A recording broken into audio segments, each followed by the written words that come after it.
আজ আমরা করতে যাচ্ছি গোল্ডেন রেন এক্সপেরিমেন্ট। তাহলে চলো শুরু করা যাক। এই এক্সপেরিমেন্টের জন্য আমাদের লাগবে লেড নাইট্রেট, পটাশিয়াম আয়োডাইড দ্রবণ, 250 ml একটি কনিক্যাল ফ্লাস্ক, 200 ml গরম পাতিত জল। প্রথমে আমরা কনিক্যাল ফ্লাস্কে অল্প লেড নাইট্রেট নিয়ে নেব। চামচ করে লেড নাইট্রেট নিয়ে নিলাম।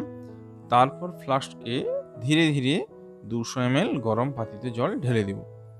এইবারে একটি কাঁচ দণ্ডের সাহায্যে এই দ্রবণটিকে ভালোভাবে নাড়িয়ে নেব, যাতে লেড নাইট্রেট ভালোভাবে জলের সঙ্গে মিশে যায়।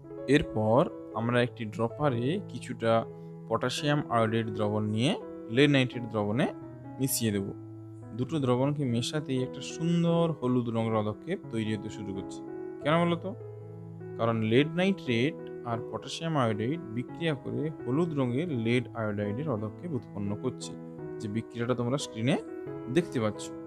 এখন আমরা এটিকে একটু গরম করে নেব, কারণ লেড আয়োডাইড ঠান্ডা জলে অদ্রাব্য, কিন্তু গরম করলে জলের দ্রাব্যতা এর বেড়ে যায়।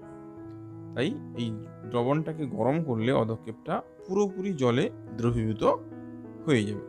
আমরা এবার এটা একটু গরম করছি। দেখো, গরম করার পর দ্রবণটি পুরো স্বচ্ছ হয়ে গেছে। এখন এই দ্রবণটিকে একটু ঠান্ডা করতে হবে। ঠান্ডা করলেই লেড আয়োডাইডের দ্রাব্যতা কমবে এবং আমাদের বহু প্রতীক্ষিত সেই গোল্ডেন রেন দেখা যাবে। দেখো, একটু ঠান্ডা হতেই লেড আয়োডাইড আবার অধক্ষিপ্ত হতে শুরু করছে এবং সোনার বৃষ্টির মতন উপর থেকে ঝরে ঝরে পড়ছে। ঠান্ডা যত বাড়বে এই স্বর্ণ বৃষ্টির প্রকোপ আরো তত বাড়বে। এসো তোমাদেরকে আরো একটু কাছ থেকে দেখাই।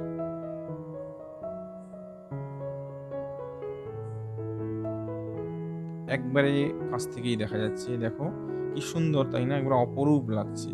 লেড আয়োডাইডের এই ক্রিস্টালগুলোর উপরে লাইট পড়ে বিক্ষিপ্ত হয়ে সুন্দর একটা দৃশ্য তৈরি করছে।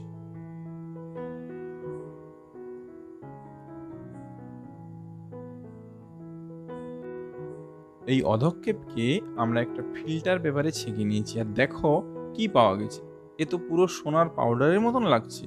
দেখে বোঝা মুশকিল যে এটা আসল সোনা নয়। আজকের জন্য এইটুকুই। ভিডিও ভালো লাগলে লাইক করো, শেয়ার করো, কমেন্টে জানাও আর কি কি এক্সপেরিমেন্ট তোমরা দেখতে চাও। এরকম নতুন নতুন মজাদার এক্সপেরিমেন্টাল ভিডিও দেখার জন্য চ্যানেলকে সাবস্ক্রাইব করে নোটিফিকেশান অন করে দাও। তাহলে দেখা হচ্ছে পরের ভিডিওতে।